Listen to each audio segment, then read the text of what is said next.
pas là au hasard. Même si je ne comprends pas comment le Fils de Dieu peut naître parmi les animaux, mais c'est que je sais, l'étoile n'est pas là au hasard. Et même si je ne comprends pas comment cette vie chrétienne m'amène autant de problèmes, mais je sais que j'ai le Saint-Esprit. Je sais que mon nom est inscrit dans le livre de vie.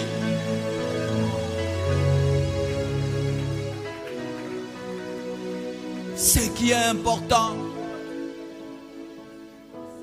ce qui est important,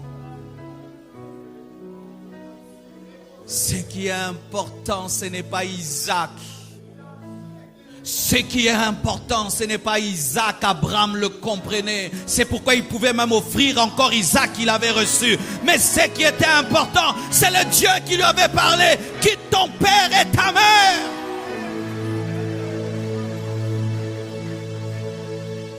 Ce qui est important, ce n'est pas l'enfant.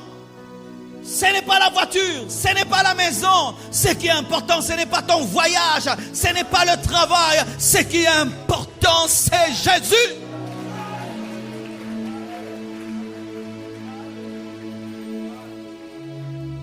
Qu'aucun problème ne te vole Jésus. Qu'aucune situation ne vous vole Jésus. Qu'aucune épreuve ne vous vole Jésus. Qu'aucune réalité ne vous vole Jésus. Que les temps et les circonstances ne vous volent pas Jésus. Que ça monte, que ça descende, que votre foi soit constante. Que ça bouge et que ça bouge, que votre amour soit constant. Même si ça fait mal, adore-le. Même si ça fait mal, adore-le. Même si Jésus traite cette femme syrophénicienne qu'elle est une chienne, elle l'appelle Seigneur. Même si le Seigneur t'appelle petit chien, tu l'appelles Seigneur et il te donnera le miracle que tu attends.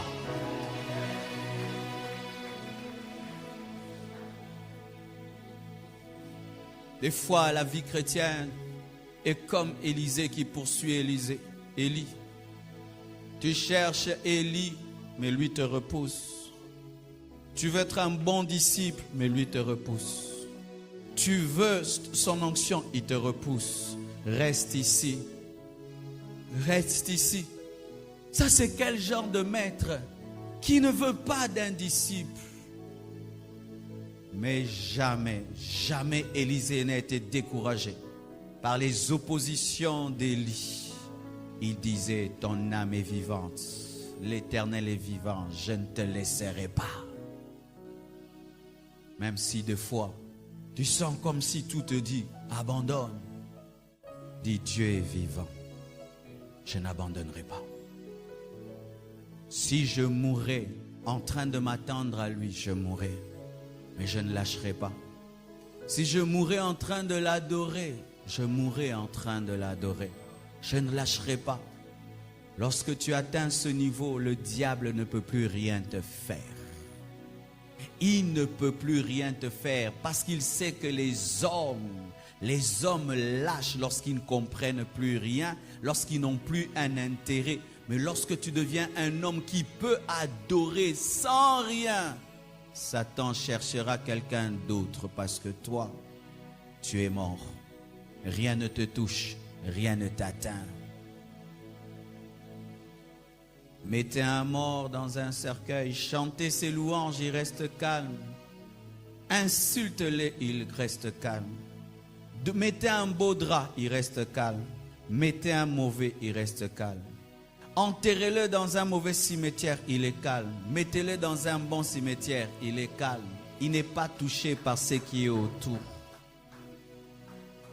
Que Dieu me donne l'argent, je suis calme. Qu'il ne me donne pas, je suis calme. Qu'il élève mon ministère, je suis calme. Qu'il abaisse mon ministère, je suis calme. Qu'il me donne un bon témoignage, je suis calme. Qu'il permette qu'on touche à mon témoignage, je suis calme. Je ne me suis pas converti pour toutes ces choses-là. Je ne me suis pas converti pour un bon témoignage, pour une bonne réputation, qu'on m'appelle le pasteur le plus saint du monde. Je ne me suis pas converti pour ça. Je me suis converti pour aller au ciel.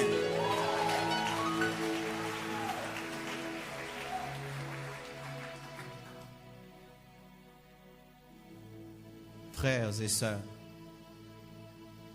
Un homme qui te donne de l'eau dans une piscine ne fait rien de grave. Mais un homme qui te donne l'eau dans un désert, c'est plus que de l'eau. Lorsqu'un homme vit la joie et la bénédiction, il adore Dieu, c'est donner l'eau dans une piscine. Mais lorsque tu passes par des moments difficiles, des moments de contradiction, des moments où tout est sec, tout est bloqué, tout est fermé, mais tu t'agenouilles dans ta chambre, tu lèves tes mains, tu dis je t'aime, je t'adore, tu es le roi, tu es le Seigneur. Mais tes circonstances te disent, il est le roi de quoi? Il est le Seigneur de quoi? Il est le Dieu de quoi? Même s'il n'y a rien dans ma maison, il y a beaucoup de choses dans mon cœur. Même s'il n'y a rien dans ma maison, il y a beaucoup de choses dans mon cœur. Même si je n'ai pas Isaac, l'Éternel est Dieu. L'Éternel est Dieu. Dieu n'est pas devenu Dieu le jour où Isaac est né. Dieu n'est pas devenu Dieu le jour où Élisée a reçu l'onction. Dieu n'est pas devenu Dieu le jour où Israël a possédé Canaan. Dieu était Dieu avant. Il ne sera pas digne d'adoration. Il est déjà digne d'adoration. Il ne sera pas digne de recevoir notre amour parce qu'il nous a bénis. Il est déjà digne maintenant. Maintenant, dans le désert, il est digne d'être adoré. Il ne sera pas seulement adoré en Canaan. Même dans le désert, même en Égypte, Israël adoré.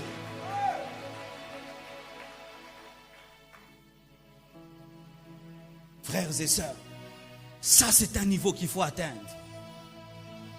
Les enfants spirituels adorent quand tout va bien. Les enfants spirituels adorent lorsque Dieu exauce, quand Dieu donne, quand les choses sont faciles. Ça c'est pour les enfants. Les apôtres avaient atteint un niveau où ils n'avaient que faire de l'extérieur pour aimer Dieu. Ils ont été brûlés en train de chanter. Imagine, tu te convertis, tu crois en un Dieu de miracle, il dit qu'il est ressuscité. On te brûle, le feu est en train de te tuer, Dieu ne l'éteint pas. Dieu n'éteint pas. Il y a des apôtres qui sont morts brûlés, Dieu n'a pas éteint le feu, jusqu'à ceux qui sont morts. Mais lorsqu'ils expiraient, ils ne regrettaient pas.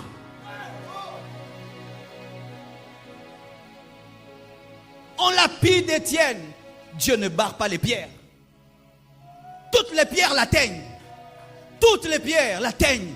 Les anges sont là. Les anges laissent ces pierres l'atteindre. Et alors qu'il veut mourir, pour montrer qu'il n'est pas mort dans la colère, il dit, Père, pardonne-leur. Ne leur impute pas leurs péchés.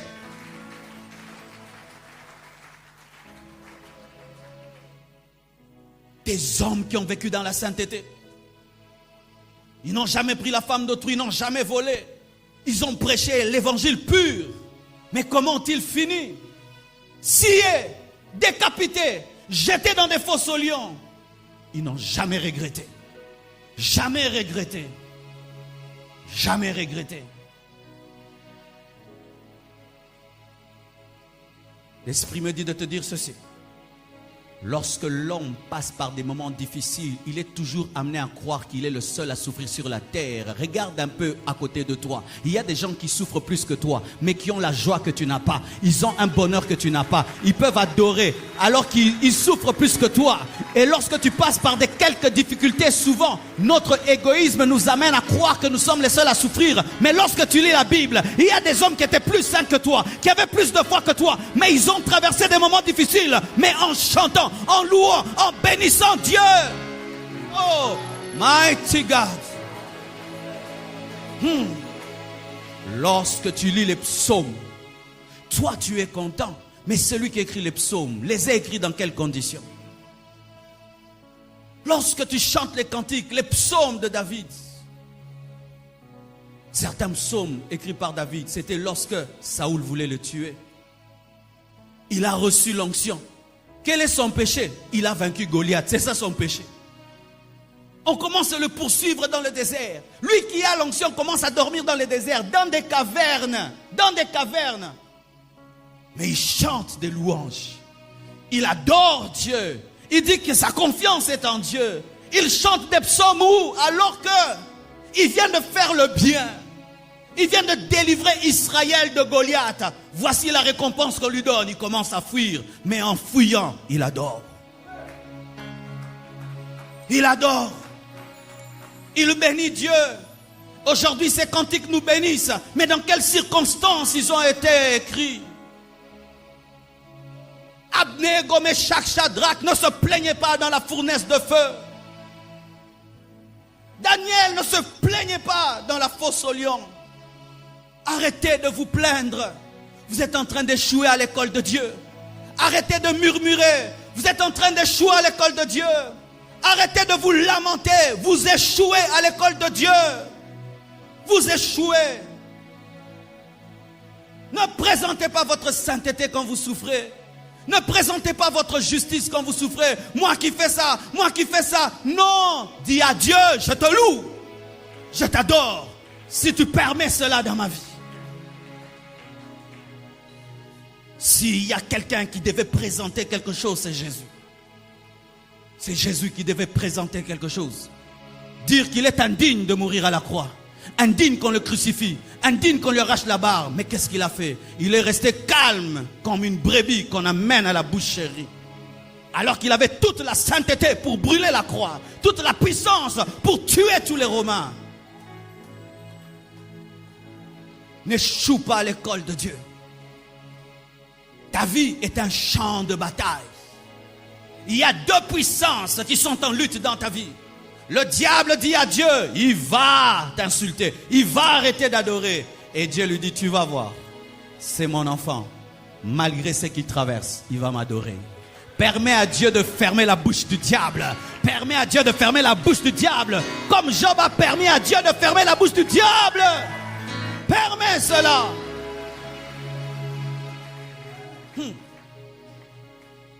Lorsque tu sens qu'un problème devient la source qui te vole ton adoration, n'en fais plus un problème. Je répète, lorsqu'un problème commence à te voler ton adoration, n'en fais plus un problème.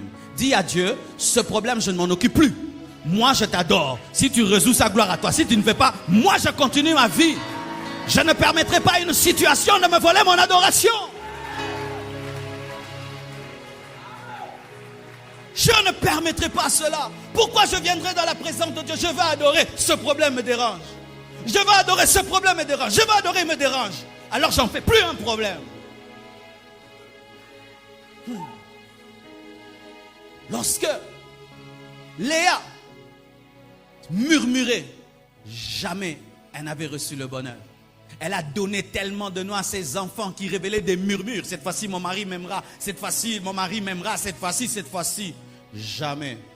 Mais lorsqu'elle a donné le nom de Judas, elle a dit, cette fois-ci, je louerai l'Éternel.